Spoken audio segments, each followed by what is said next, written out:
parenting, we've been doing it for millennia, and yet, somehow we're still winging it. We've all been there. It's 20 minutes past bedtime.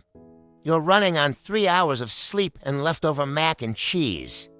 And you will do anything just to get your kid into the bathtub in these moments of desperation. Even the best-intentioned parents fall into traps.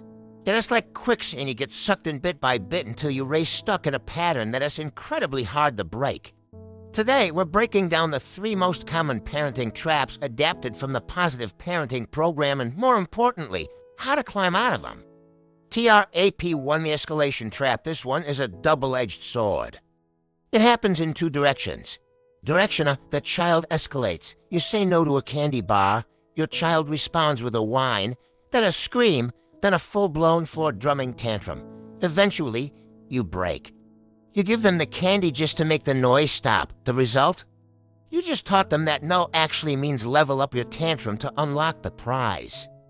Direction B, the parent escalates. You ask them to wash up for dinner. They ignore you. You ask louder. They ignore you. Finally, you're shouting, veins bulging, and that's when they move. The result?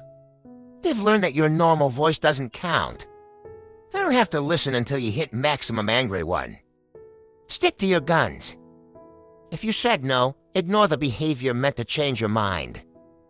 It's an investment in a quieter future, too. Positive reinforcement. The second they calm down, call it out. I love how you're using your calm voice now. 3, the 1 repeat rule. Ask once, repeat once with a clear consequence. If you don't wash up now, we lose 10 minutes of screen time tonight then. Follow through. Trapped to the gist of phase trap, this is the ostrich method. You see your toddler biting a friend or being aggressive, and you think, oh, it's just a phase. They'll grow out of it. It might be a phase, but how you respond determines how fast that phase ends.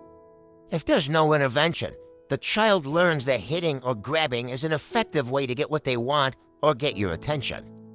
It's much harder to undo these habits at age 10 than at age 3.